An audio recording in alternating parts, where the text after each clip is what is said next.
Halo Aviators, pasangan muda yang harus terbang dengan balita itu cukup banyak tantangannya. Dan bukan cuma pasangan muda, ini pengalaman saya pribadi sebagai opa, sebagai kakek yang juga terbang dengan cucu balita, cukup banyak tantangannya. Apa saja itu? Ayo kita bahas.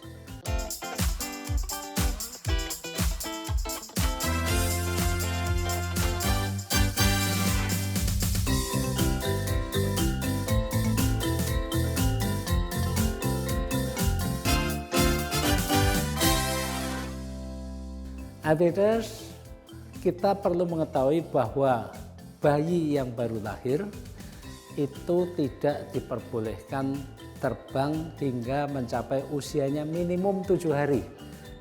Jadi setelah 7 hari itu boleh terbang, sebelumnya jangan. Nah, ini juga perlu diketahui bahwa maskapai-maskapai penerbangan itu banyak yang menawarkan harga tiket khusus, yaitu infant atau bayi yang usianya di bawah 2 tahun. Kemudian ada harga tiket anak, child, usianya 2 tahun hingga 12 tahun. Tapi setiap airlines mempunyai kebijakan tersendiri tentang harga tiket untuk infant dan child. Maka dari itu cek dulu dengan airlines apakah mereka memberikan harga khusus bagi infant atau bayi maupun child untuk anak. Aviators, pada umumnya bayi atau infant yang usianya di bawah 2 tahun itu duduk di pangku oleh orang tuanya. Nah, ketika masuk ke dalam pesawat, sudah di tempat duduk, awak kabin akan memberikan seat belt khusus bagi penumpang yang memangku bayi. Itu dikaitkan pada seat belt yang standar agar bayi yang di pangku itu juga terikat seat belt. Ketika pesawat mendarat, jangan lupa kembalikan seat belt tersebut. Itu bukan souvenir ya. Untuk balita yang usianya sudah di atas 6 bulan, jika diinginkan dan mau membayar tiket tersendiri, bisa menempati tempat duduk sendiri. Kemudian juga bagi yang membawa stroller, saya sarankan pilihlah yang ringan, yang ringkas dan mudah dilipat. Karena ini akan sering dilipat, dibuka lagi, dilipat, dibuka lagi. Ketika di bandara lewat security check, masuk pesawat, keluar pesawat dan sebagainya. Bagi yang berencana mengajak balita untuk terbang, saya sarankan untuk melakukan perencanaan dan persiapan. Pertama, memilih airlines. Pilihlah airlines yang ramah anak. Sebagian airlines memberikan perhatian khusus kepada anak dan juga orang tua yang bepergian dengan anak.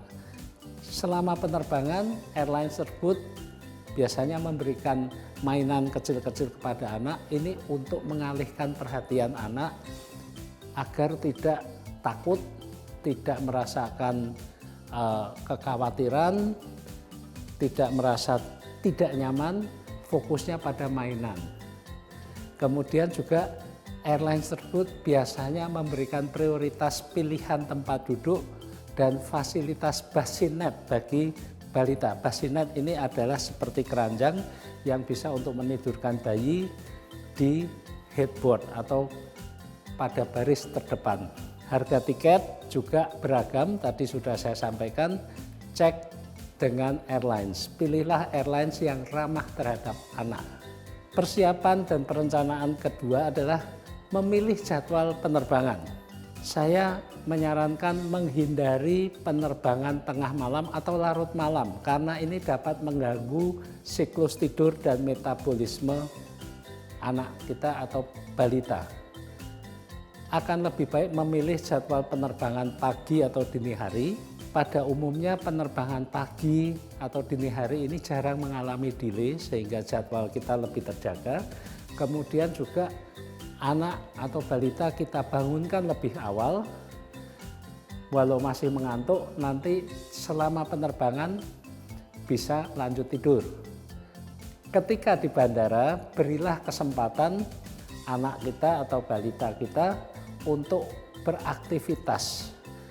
Keluarkan energinya biar agak lelah, sehingga ketika masuk pesawat dia sudah capek dan tidur. Tidak banyak bergerak ketika di dalam pesawat. Poin ketiga adalah memilih tempat duduk. Selama memungkinkan, mintalah baris terdepan. Yang di depannya ini adalah headboard, tidak ada lagi kursi. Ini ruangnya lebih longgar, terutama kalau mau pakai bassinet. Atau baris yang di belakang, dekat toilet, agar ketika balita kita perlu ganti popok, diapers, kita mudah keluar masuknya, tidak perlu berjalan terlalu jauh.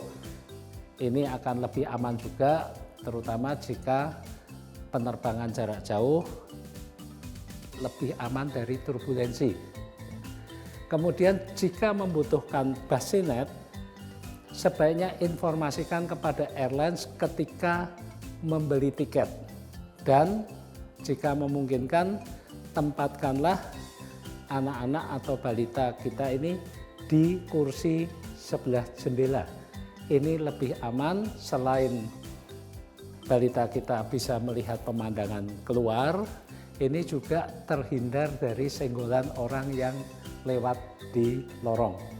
Poin berikutnya adalah pada hari keberangkatan. Saya sarankan agar kita datang lebih awal ke bandara. Upayakan check-in sedikitnya 2 jam atau kalau bisa 3 jam sebelum keberangkatan. Kenapa? Pertama, jika membutuhkan bassinet, ini ruangnya sangat terbatas di dalam pesawat dan kemungkinan ada penumpang lain yang juga membutuhkan bassinet. Pelayanan airline diberikan first come first serve, yang datang duluan yang dapat. Nah, ini penting supaya kita bisa mendapatkan bassinet. Kemudian juga check-in awal, ini memperbesar kemungkinan kita mendapatkan alokasi tempat duduk yang nyaman, terutama untuk anak-anak kita. Dan jangan lupa, karena mengajak balita, biasanya bawaannya ini cukup banyak. Kalau kita check-in awal, ini kita punya waktu yang lebih longgar untuk menjalani proses security check, kemudian jalan ke boarding gate, tidak tergesa-gesa. Tentang busana, saya sarankan agar anak-anak menggunakan pakaian yang nyaman, yang mudah dilapisi. Misalnya pakai pakaian biasa, tapi bak sweater atau jaket yang mudah dipakai sebagai pelapis, mudah dilepas. Tidak pakai kaos yang melepasnya susah, harus ke atas. Yang gampang dilepas pasang saja. Bawa pakaian cadangan, bawa persediaan diapers atau popok, dan sediakan tas khusus untuk menyimpan pakaian basah atau pakaian kotor. Apalagi yang perlu dibawa? Pengalaman saya, balita ini punya kelangenan. Kelangenan bahasa Jawa itu barang yang disukai, yang dicintai. Misalnya bantal atau guling, itu kalau diganti bantalnya, gulingnya dia akan resah. Nah, bawalah bantal atau guling yang biasa digunakan, mainan kesukaannya apa, ini dibawa agar balita ini merasa nyaman selama penerbangan.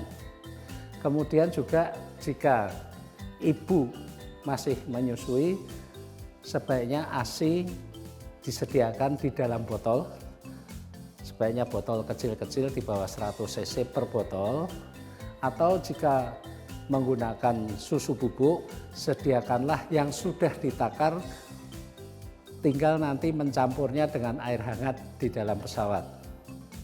Lain-lain, persediaan diapers, tisu basah, sanitizer untuk membersihkan balita, dan jangan lupa bawalah permen dan snack kesukaan balita. Kenapa? perubahan tekanan udara dalam kabin dapat membuat balita merasa sangat tidak nyaman. Itulah kadang balita sering menangis di dalam kabin. Nah, siapkan permen atau makanan ringan untuk dikunyah agar tubuhnya lebih cepat menyesuaikan dengan perubahan tekanan udara. Demikian LPDS beberapa tips bagi keluarga yang bepergian mengajak balita atau anak-anak di bawah 12 tahun agar penerbangan lebih nyaman, lebih lancar. Semoga bermanfaat. Alvin Lee, Elevation, happy landing.